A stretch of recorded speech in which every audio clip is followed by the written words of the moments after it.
ঘেচুরে তোরে ছাড়া একা মনে ভালো লাগে না। চায়ের দোকানে তোকে খুব মিস করেছিলাম, চায়ের দোকানে তোকে খুব মিস করেছিলাম। ঘেচুরে আমার পকেট থেকে যখন টাকাটা গেল, ঘেচুরে তখন তোর কথা মনে পড়ে গেল। তুই থাকিলে আমার চায়ের টাকা বেঁচে যেত ঘেচুরে। এই কালু, কি হয়েছে রে তোর? কি আর বলবো রে ভাই, আজকে চা খেতে গিয়ে চায়ের দোকানে আমার 50 টাকা চলে গেল রে। আমার সাথে যদি ঘেচু যেত তাহলে টাকাটা তো ওই দিয়ে দিত। কেন কালু, আজকে তোর সাথে কি ঘেচু যায়নি? না রে, ও যদি আমার সাথে যেত তাহলে কি আমার টাকাটা আর যেত? কিন্তু আমি যে দেখলাম ঘেচু এমবিবিএস এর একটা বুক নিয়ে যাচ্ছিল, কোথায় ওটা? বলিস কি রে, এমবিবিএস এর বুক? তাও আবার ঘেচু? এই তো ঘেচু ভাই চলে এসেছে। আচ্ছা এই ঘেচু, আমার আজকে 50 টাকা খরচা হয়ে গেছে রে, আমাকে ফোন পে করে দিস। কেন? আমি আবার তোকে 50 টাকা কেন দেব? আমি তো তোর কাছ থেকে কিছুই নি নাই। হ্যাঁ, ছাড় ছাড়, ওসব ছাড় ছাড়। তুই বলে এখন এমবিবিএস ডক্টরের বুক পড়াশোনা করিস নাকি রে? হ্যাঁ, আমি এখন থেকেই ঠিক করে নিয়েছি একটা ডক্টর হব। আমাদের গ্রামে একটাও ডক্টর নাই। এই সবাই চুপ, স্যার আসতেছে।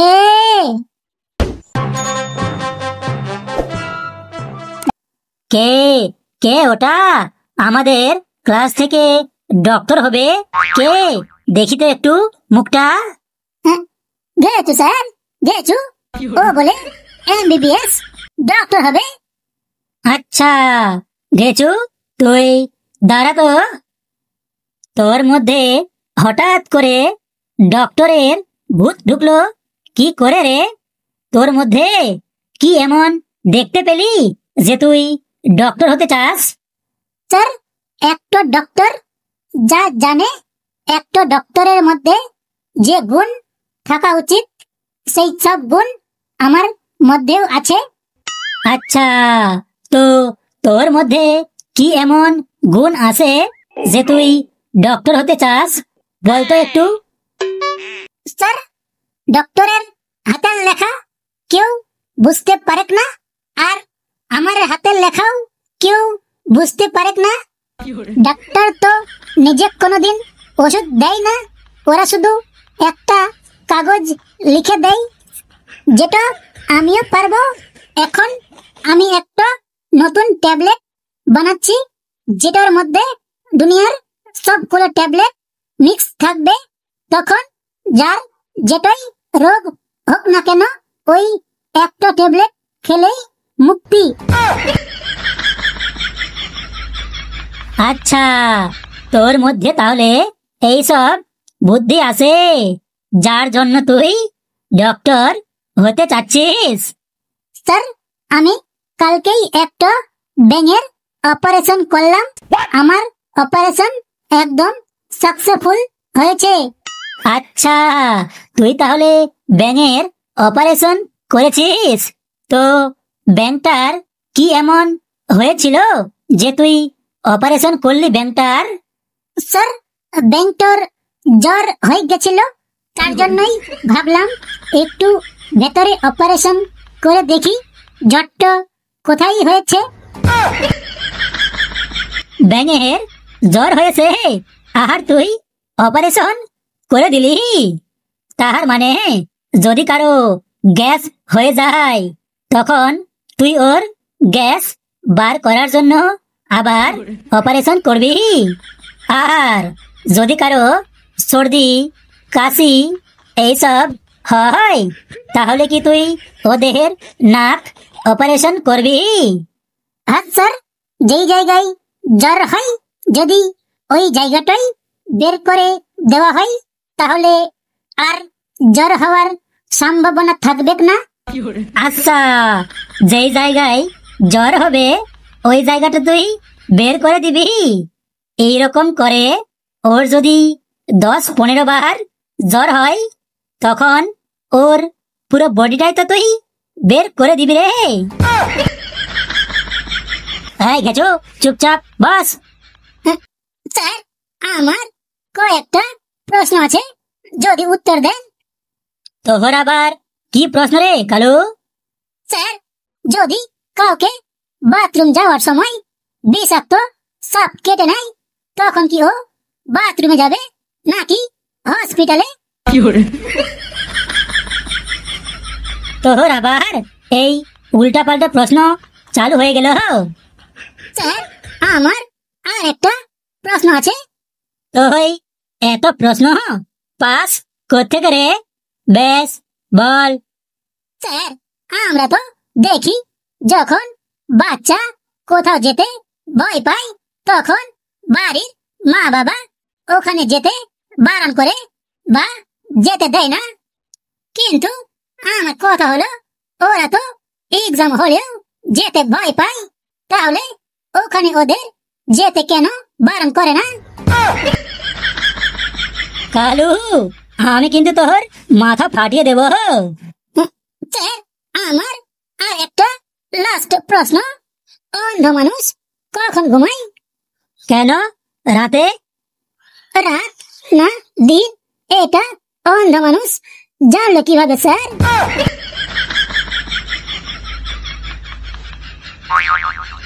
আরে চাচা, আপনি এখানে? ভালো আছেন তো? চাচা, আমি আবার তোর কোন জন্মের চাচা রে? আরে স্যার, চাচা সম্পর্ক বানাতে আবার কোন জন্মের সম্পর্ক লাগে নাকি? আরে তুই কি কোনো পাগলা ঘর থেকে এলি নাকি রে? একদম নয় স্যার, আমি তো পশ্চিম বাংলা থেকে এসেছি। এইবার বুঝতে পেরেছি, তোকে আমি দেখেই বুঝে গিয়েছিলাম যে তুই পশ্চিম বাংলা ছাড়া আর কোন রাজ্য থেকে হতেই পারিস না। বেশ, এবার তোর নামটা বলতো। স্যার, আমার নাম কেচো স্যার, কেচো। আচ্ছা, তুই তাহলে সেই ব্যক্তি যে কৃষকের বন্ধু। কেন স্যার, আমি আবার কৃষকের বন্ধু কেন হতে যাব? কেন, কেচো তো কৃষকের বন্ধু। কনফিডেন্স আছে তো যে তুই জব নিয়েই বাড়ি যাবি? হ্যাঁ স্যার, আমি তো এখান থেকে একেবারে অ্যাপার্টমেন্ট নিয়েই যাব। আরে ওটা অ্যাপার্টমেন্ট নয়, অ্যাপয়েন্টমেন্ট। ওই তো স্যার, আপনি বুঝে গেছেন, ওটাই অনেক। তোর দাঁত বন্ধ কর, না হলে দাঁত একদম ভেঙে দেবো কিন্তু। বেশ, তুই বল, তুই এখন কোন ক্লাসে পড়িস? স্যার, আমি এমএসসি তে হিস্ট্রি করে বিএসসি তে পিএইচডি করছি স্যার। এটা কোন ডিগ্রি রে? এমএসসি তে হিস্ট্রি, বিএসসি তে পিএইচডি? হ্যাঁ স্যার, আপনাদের পুরনো বয়সে ওইসব ছিল না, কিন্তু এখন আমাদের সময় আছে। তুই ফাজলামো মারার জায়গা পাস না। এই চন্দন, হাতুড়িটা নিয়ে আয় তো, এখানে একটা দাঁত ভাঙতে হবে। কি বের কর, বের কর দাঁতগুলো, আরো বের কর। আরে গাধার মতো যে দাঁতগুলো বের করছিস, তোর কি একটু লজ্জা লাগছে না? কেন স্যার, আমার আবার লজ্জা কি স্যার? আসলে স্যার, সত্যি বলতে গেলে এখন লজ্জাও আমাদের দেখে লজ্জা পায়। আচ্ছা, তুই কল্পনা কর তো, একটা 20 তলা বিল্ডিং এর বাড়িতে তুই 15 নম্বর তলার মধ্যে থাকিস। এমন সময় ভীষণ আগুন লেগে গেল, তখন সবাই এইদিক ওইদিক দৌড়াদৌড়ি ছুটোছুটি করতেছে, তখন তুই কি করবি? কেন স্যার, আমি তখন কল্পনা করাই বন্ধ করে দিব। কেমন স্যার, ফাটিয়ে দিলাম না? আমিও দেখছি তুই কিভাবে অ্যাপয়েন্টমেন্ট লেটার নিয়ে যাস। না স্যার, ওটা অ্যাপয়েন্টমেন্ট নয়, ওটা অ্যাপয়েন্টমেন্ট হবে। এই বেটা আমাকেই পাগল বানাচ্ছে। তুই পড়াশোনা না করে এইখানে ইন্টারভিউ দিতে চলে এসেছিস। পড়াশোনা? আমাদের পশ্চিম বাংলায় পড়াশোনা করে চাকরি হয়? এটা আপনি কি বললেন স্যার? আমাদের পশ্চিম বাংলায় যে যত ঘুষ দিতে পারবে চাকরি তো তার জন্যই। আমার তো মনে হয় আপনিও স্যার ওই ঘুষ দিয়েই। এখানে তুই ইন্টারভিউ দিতে এসেছিস নাকি পোল খুলতে এসেছিস? বেশ, তুই বলতো, মনে কর তোর কাছে 5টা অ্যাপেল আছে আর আমি ওই 5টা অ্যাপেল তোর কাছ থেকে নিয়ে নিলাম। এখন বলতো তোর কাছে কয়টা আপেল থাকবে? কেন স্যার, আমার কাছে এখন 10টা অ্যাপেল থাকবে। তোর কাছে 5টা অ্যাপেল ছিল আর আমি ওইগুলো নিয়ে নিলাম, এখন বলছিস তোর কাছে 10টা থাকবে? কারো বুকের পাটা নেই স্যার যে আমার কাছ থেকে অ্যাপেল নিয়ে নিবে। আমি স্যার পশ্চিম বাংলার মমতা দিদির বাম হাত, টুকরো টুকরো করে দিব। হয়েছে হয়েছে, চুপ রে চুপ। বাপ রে বাপ, পশ্চিম বাংলায় এত পাওয়ার এক একটা মানুষের। কি স্যার, আপনি কিছু বলছেন কি? তুই তো পশ্চিম বাংলা থেকে এসেছিস তাই না? হ্যাঁ স্যার, আপনি একদম ঠিকই ধরেছেন।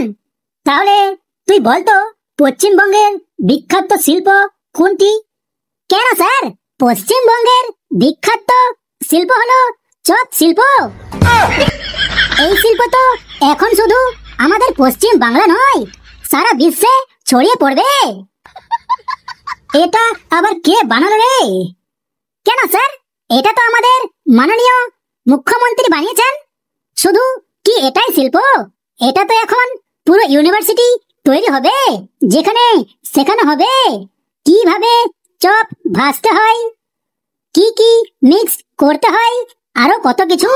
এই কোর্সটা তো কমসে কম 4 বছর ধরে চলবে। আপনি যে এখন কোন দেশে বাস করেন স্যার, এইটুকু আপনার জানা নেই?